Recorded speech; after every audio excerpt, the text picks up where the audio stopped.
नमस्कार सभी विद्यार्थियों को। औद्योगिक क्रांति यानी इंडस्ट्रियल रेवोल्यूशन का ये हमारा टॉपिक है। हिस्ट्री ऑफ मॉडर्न वर्ल्ड के अंदर चल रहा है। पहला वीडियो जो हमने देखा था उसमें हमने इंडस्ट्रियल जो रेवोल्यूशन है उसकी मीनिंग क्या है, उसके रीजंस क्या थे और सबसे पहले ये इंग्लैंड में ही क्यों हुआ, उसके पीछे के रीजंस क्या थे, इस तरह की बातें बताई गई थी। अब इस पार्ट 2 के अंदर हम देखेंगे कि इंग्लैंड में जो औद्योगिक क्रांति हुई उसका स्वरूप कैसा था, उसकी प्रगति कैसी थी, इसके बारे में चर्चा इस वीडियो के अंदर करेंगे। तो चलिए सबसे पहले हम बात करते हैं कि औद्योगिक क्रांति का प्रक्रियात्मक स्वरूप और प्रगति है। उसमें हम 4-5 क्षेत्र लेंगे, जिसमें सबसे पहला क्षेत्र है वस्त्र उद्योग। यानी वस्त्र उद्योग के क्षेत्र में औद्योगिक क्रांति के दौरान क्या हुआ। कई बार कॉम्पिटिटिव एग्जाम में ये पूछा जाता है कि भी सबसे पहले जो औद्योगिक क्रांति हुई वो किस क्षेत्र में हुई। पहले तो ये था, मैंने बताया था कि भी किस देश से हुई, तो वो इंग्लैंड है। इंग्लैंड में किस एरियाज में हुई, किस इंडस्ट्री में हुई, तो वो हम लिखेंगे कॉटन इंडस्ट्री या वस्त्र उद्योग। वस्त्र उद्योग के अंदर पहली बार बड़े स्तर पर मशीनों का प्रयोग किया गया और एक तरह से औद्योगिक क्रांति की शुरुआत इसी वस्त्र उद्योग से ही मानी जाती है। और इसमें कई महत्वपूर्ण आविष्कार भी हुए हैं। जैसे ऑब्जेक्टिव टाइप के अंदर पूछा जाए तो हम लिखेंगे क्रांति की शुरुआत, औद्योगिक क्रांति की शुरुआत है वो वस्त्र उद्योग के क्षेत्र में होती है।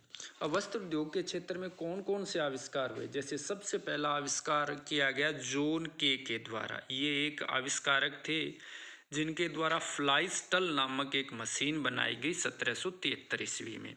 इसको फ्लाई स्टल या उड़ने वाली डरकी भी कहते हैं और ये कपड़े की बुनाई से संबंधित थी।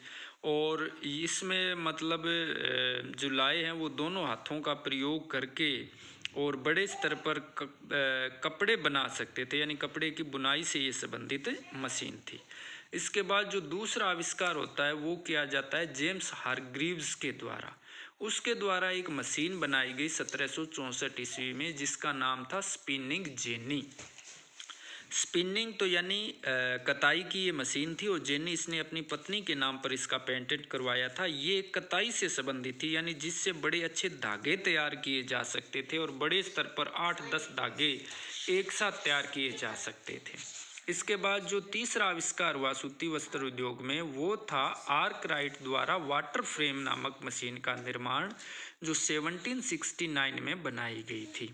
ये वाटर फ्रेम जो मशीन थी ये भी बुनाई से संबंधित थी और ये जल शक्ति से चलने वाली मशीन थी। इस मशीन में जो स्पिनिंग जेनी धागा बनाती थी उससे भी अच्छा और मजबूत धागा बनाया जाना संभव हो सका और इसी से फिर फैक्ट्री सिस्टम या कारखाना व्यवस्था है उसको जन्म दिया गया।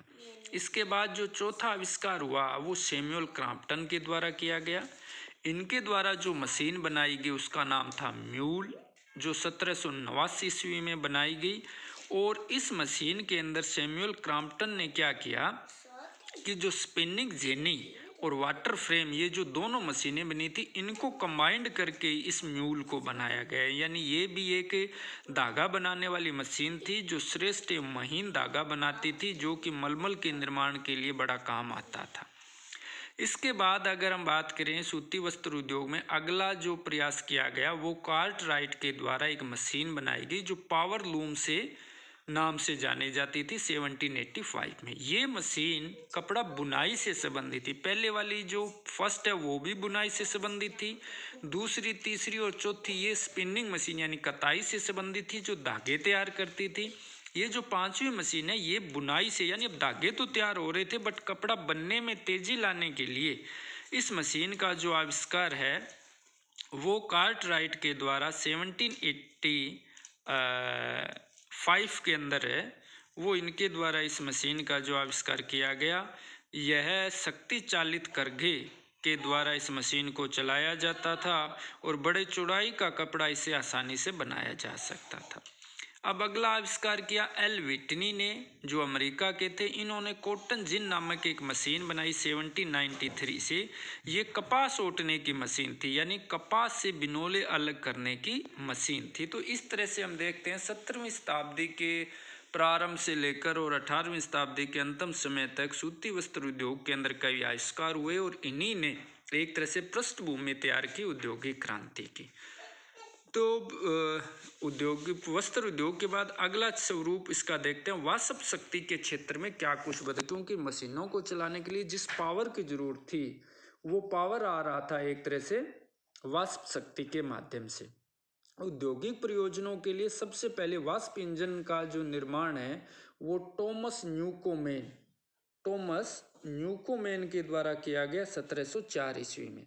इस वाष्प इंजन का प्रयोग ब्रिटिश कोयले की खानों से पानी निकालने के लिए किया जाता था, लेकिन इस इंजन में कुछ कमी थी, जैसे ये भारी था, बोझिल था, ईंधन का अपव्यय भी बहुत ज़्यादा होता था। इसलिए इसमें सुधार करके 1769 के अंदर स्कॉटलैंड के एक इंजीनियर थे जेम्स वाट ने, उन्होंने एक इंजन बनाया, उसी को वाष्प इंजन के नाम से जाना जाता है और वो इसके आविष्कारक थे।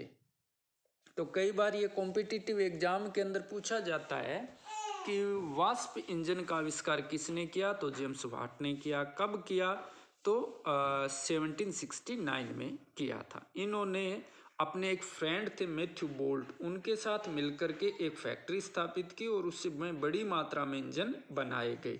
1800 ईस्वी तक जेम्स वॉट की फर्म में इंग्लैंड की मिलों और खानों में लगभग 289 इंजनों का विक्रय कर रही थी। तो इस तरह से हम कह सकते हैं वाष्प शक्ति का प्रयोग है वो भी बड़े स्तर पर किया गया। अब अगर हम बात करें लोहा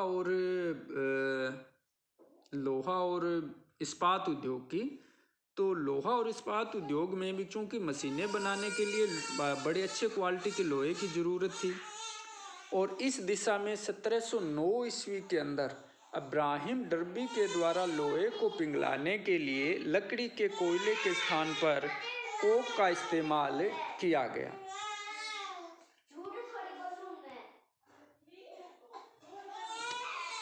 और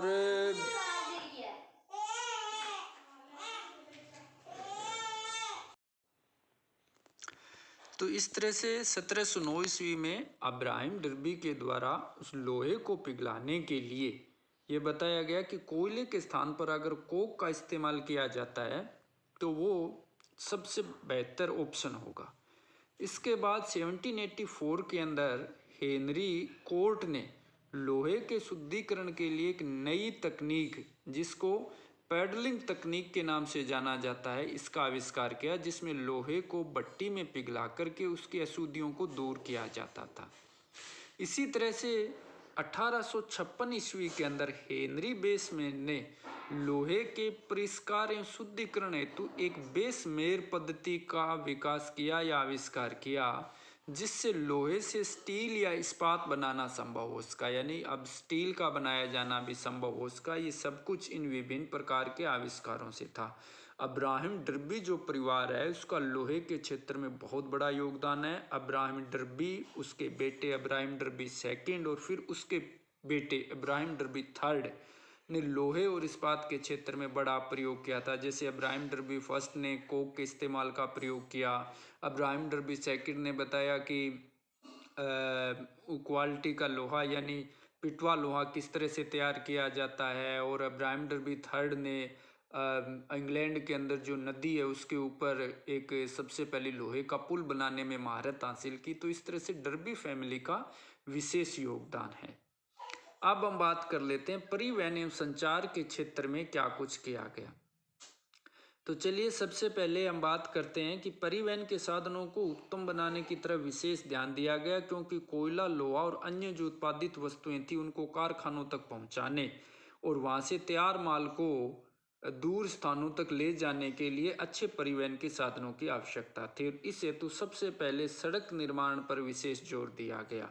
स्कॉटलैंड के निवासी थी मैकेडम, उन्हीं ने सबसे पहले बेहतरीन सड़कें बनाने के प्रयास किए और इसीलिए उसको मैकाडम पद्धति की सड़कों के नाम से जाना जाता है। ये मैकाडम पद्धति क्या थी कि सड़क बनाने के लिए पहले नीचे बड़े स्तर के ऊपर बड़े बड़े पत्थर बिछाए जाते, उसके ऊपर फिर छोटे पत्थर और फिर उनको मिट्टी से या गारे से भर दिया जाता और बाद में इसके ऊपर तारकोल का इस्तेमाल भी किया जाने लगा। जल मार्गों पर भी विशेष ध्यान दिया गया। जैसे 1761 ईस्वी के अंदर इंग्लैंड में प्रथम आधुनिक नहर का निर्माण किया, जिसको बर्सले नहर के नाम से जाना जाता था, जो बोर्सले में स्थित कोयले की खान को मैनचेस्टर से जोड़ती थी। इसी तरह 1807 ईस्वी में अमेरिका के वैज्ञानिक थे रॉबर्ट फुल्टन, उनके द्वारा हडसन नदी में सबसे पहले वाष्प चलित नौका जिसका नाम था क्लोरमेट का भी सफल परीक्षण किया गया। अब भाप से चलने वाले इंजन बनाने का जो काम है वो सबसे पहले जॉर्ज स्टीफनसन के द्वारा 1814 में किया गया, जिससे भाप से चलने वाले इंजन का आना संभव हो। उसका जो बड़ा एक क्रांतिकारी कदम था। संचार के क्षेत्र में बात करें तो 1840 ईस्वी में सैमुअल मॉर्स ने टेलीग्राम या तार यंत्र का आविष्कार किया, जिसके कारण सूचनाएं पहुंचाना आसान हो गया और बड़े स्तर पर वायरिंग हुई और एक तरह से फ्रांस और इंग्लैंड के बीच इंग्लिश चैनल में वायर बिछा दिए गए और इंग्लैंड और अमेरिका के बीच अटलांटिक ओशन के अंदर भी बड़े स्तर पर केबल डाल दी गई। 1876 ईस्वी में, यहाँ 70 लिखा हुआ है, जरा ध्यान कर लें, 1876 ईस्वी में ग्राहम बेल ने टेलीफोन का आविष्कार किया, ये भी थोड़ा ध्यान रखें। और इसने भी एक बड़े स्तर पर इस क्षेत्र में कह सकते हैं क्रांति ला दी। और 901 में मार्कोनी ने वायरलेस टेलीग्राफी को बढ़ावा देकर बड़े स्तर पर इस क्षेत्र में कार्य किया। तो इस तरह से परिवहन संचार के क्षेत्र में बड़े स्तर पर कार्य हुए। तो इस तरह से ये हम कह सकते हैं ये इसकी प्रगति थी या ये स्वरूप था। तो मुझे लगता है ये वीडियो में आपने इसकी स्वरूप या प्रगति देखी है और आपको ठीक लगा होगा। आगे वाले वीडियो में हम इसी औद्योगिक क्रांति की कुछ और बातें लेंगे। Thank you.